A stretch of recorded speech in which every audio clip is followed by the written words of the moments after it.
ॐ भद्रं कर्णेभिः शृणुयाम देवा भद्रं पश्येमाक्षभिर्यजत्राः स्थिरैरङ्गैस्तुष्ट्यवाग्गासस्तनोभिर्व्यासेम देवहीतं यदायुः स्वस्ति न इन्द्रो वृद्धश्रावा स्वस्ति नः पूषा विश्ववेदाः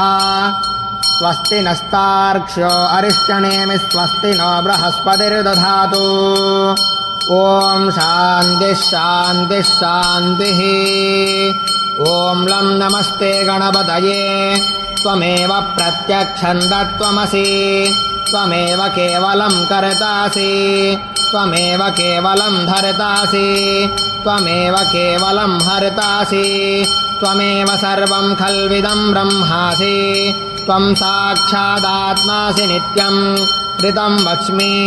सत्यं वच्मि अवत्वं माम् अववक्तारम् अवश्रोतारम् अवदातारम् अवधातारम् अवानूचानमवशिष्यम्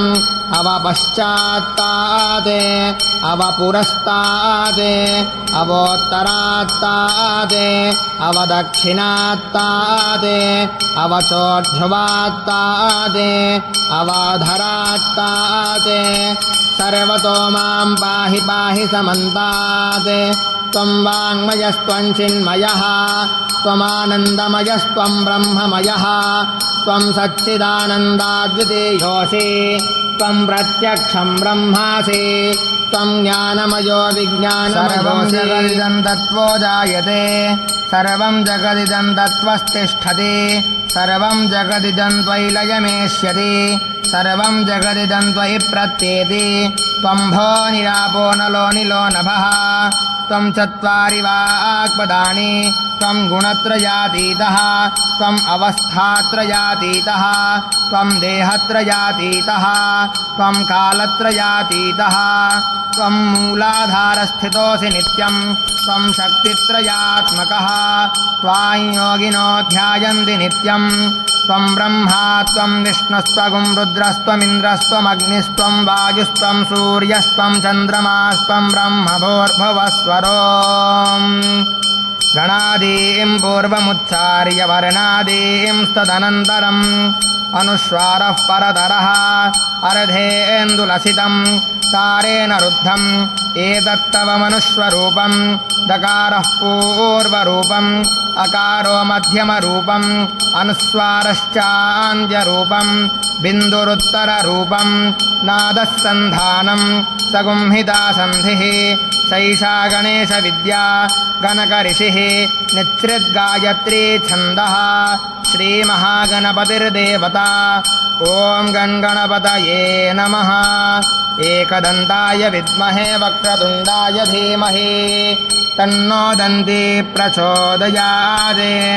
एकदन्तं चतुर्हस्तं पाशमं कुशधारिणं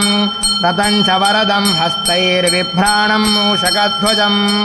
रक्तं लम्बोदरं शूर्पकर्णकं रक्तवाससं रक्तगन्धानुलिप्ताङ्गं रक्तपुष्पैः सुपूजितं भक्तानुकम्पिनं देवं जगत्कारणमच्युतम् आविर्भूतं च सृष्ट्यादौ प्रकृतेः पुरुषात् परम् एवं ध्यायति यो नित्यं स योगी योगिनां वरः नमो व्रातपतये नमो गणपतये नमः प्रमथपतये नमस्तेऽस्तु लम्बोदराय एकदन्ताय विघ्नविनाशिने शिवसुताय श्रीवरदमूर्तये नमो नमः एतथर्वशीर्षंयोधीते स ब्रह्मभूयाय कल्पते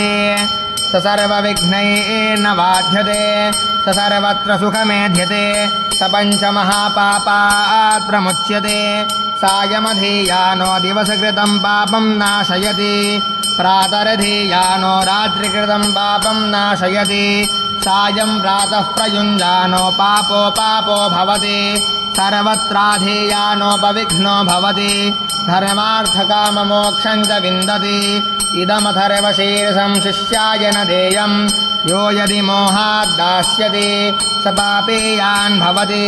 सहस्रावर्तनाद्येयं काममधीते तन्तमनेन साधयेत् अनेन गणपतिमभिषिञ्चति स वाग्मी भवति चतुर्थ्यामनश्नं जपति स विद्यावान् भवति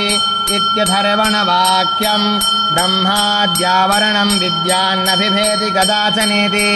यो दूर्वाङ्कुरैर्यजति स वैश्रवणोपमो भवति यो लाजैर्यजति सैषोवान् भवति स मेधावान् भवति यो मोदकसहस्रेण यजति स वाञ्छितफलमवाप्नोति यः साध्विसमिद्भिर्यजति स सर्वं लभते अष्टौ ब्राह्मणा सम्यग्राहयित्वा सूर्यवर्चस्वी भवति सूर्यग्रहे महानद्यात् प्रतिमासन्निधौ वा जप्त्वा सिद्धमन्त्रो भवति महाविघ्ना प्रमुच्यते महादोषा प्रमुच्यते महाप्रत्यवाया